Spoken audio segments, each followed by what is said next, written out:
नमस्कार, स्वागत आहे तुमचं आपल्या मराठी चॅनलवर। आज आपण एक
तर कोणतीही वेळ न घालवता सरळ आपण बघूया की या चित्रपटात कोण कोण मोठमोठे कलाकार आपल्याला दिसणार आहे। सर्वप्रथम जर आपण बघितलं तर रितेश देशमुख स्वतः हा या चित्रपटाचा डायरेक्टर आहे आणि तो छत्रपती शिवाजी महाराज यांच्या भूमिकेत आपल्याला दिसणार आहे। त्यानंतर जेनेलिया देशमुख सईबाईंच्या भूमिकेत आपल्याला दिसणार आहे। त्यानंतर जर बघितलं अत्यंत मोठमोठे स्टारकास्ट आहेत। त्यानंतर फरदीन खान शहाजहानच्या भूमिकेत आपल्याला दिसणार आहे। फरदीन खान सुद्धा या चित्रपटात आपल्याला दिसणार आहे। त्यानंतर जर बघितलं तर संजय दत्त, नक्कीच वेगवेगळ्या चित्रपटात आपल्याला संजय दत्त दिसतोय। साऊथचे असू द्या, बॉलिवूडचे असू द्या आणि आता मराठीच्या चित्रपटात सुद्धा आपल्याला संजय दत्त दिसणार आहे। संजय दत्त हा आपल्याला अफजल खान याच्या भूमिकेत दिसणार आहे। त्यानंतर अत्यंत मोठं नाव परत एकदा सलमान खान।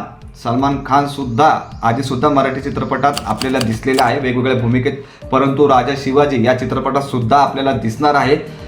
सलमान खान जीवा महाल यांच्या भूमिकेत आपल्याला दिसणार आहे। अत्यंत कडक चित्रपट जाणार आहे हा, तर सलमान खान सुद्धा असणार आहे, जीवा महाल यांच्या भूमिकेत आहे। त्यानंतर भाग्यश्री या सुद्धा दिसणार आहेत। जिजाऊंच्या भूमिकेत भाग्यश्री आपल्याला दिसणार आहेत। आता त्यानंतर जर बघितलं तर महेश मांजरेकर सर सुद्धा आपल्याला या चित्रपटात दिसणार आहे। तसेच धुरंधर 2 मध्ये जर आपण छोटंसं टीजर पाहिलं असेल तर सुरुवातच महेश मांजरेकर सर यांच्यापासून आपल्याला दिसती। तर महेश मांजरेकर सर हे आपल्याला जिजाबाईंचे वडील लखोजी राजे जाधव यांच्या भूमिकेत दिसणार आहे। नक्कीच तुम्ही बघितलं असं सुरुवातच त्यांच्यापासून होते। त्यानंतर पुढे वळूया तर पुढे सचिन खेडेकर हे सुद्धा आपल्याला दिसणार आहेत। तर सचिन खेडेकर हे आपल्याला शहाजी राजेंच्या भूमिकेत तिथे दिसणार आहेत।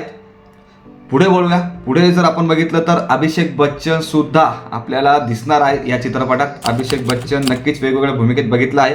आता मराठी चित्रपटात सुद्धा बघूया तर अभिषेक बच्चन आपल्याला शिवाजी महाराजांचे मोठे भाऊ संभाजी राजे यांच्या भूमिकेत दिसणार आहे। टीजरमध्ये त्यांचं सुद्धा आपल्याला दिसतो आहे, एक सीन आहे। तर पुढे आपण वळूया, पुढे अमोल गुप्ते सुद्धा आपल्याला दिसणार आहे। आदिलशहाच्या भूमिकेत आपल्याला अमोल गुप्ते दिसणार आहे। वेगवेगळ्या चित्रपटात आपण त्यांना सुद्धा पाहिलेलं आहे।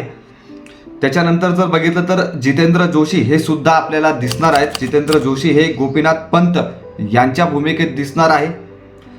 तर वळूया पुढे, पुढे मोठं नाव येत आहे अमोल गुप्ते।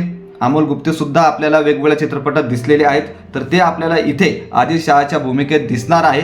अत्यंत चांगल्या भूमिका त्यांनी सुद्धा केलेल्या आहे बॉलिवूडच्या चित्रपटात बघितलं तर।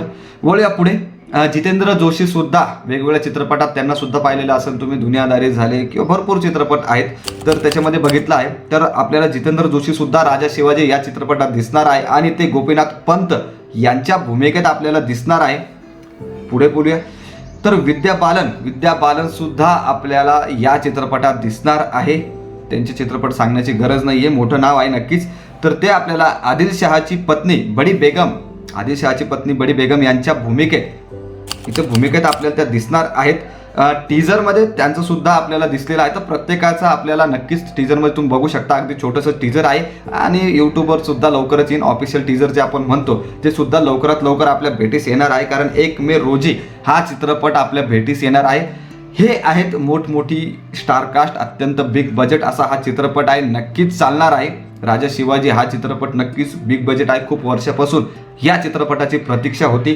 तर तुम्हाला ही स्टारकास्ट कशी वाटली, त्यांच्या भूमिका तुम्हाला आवडणार का, नक्की कमेंट करून सांगा. चित्रपट आवडणार हे तर शिक्कामोर्तब आहे. बाकी या चित्रपटाविषयी काय वाटतं नक्की कमेंट करून सांगा. सबस्क्राईब करायला विसरू नका. धन्यवाद.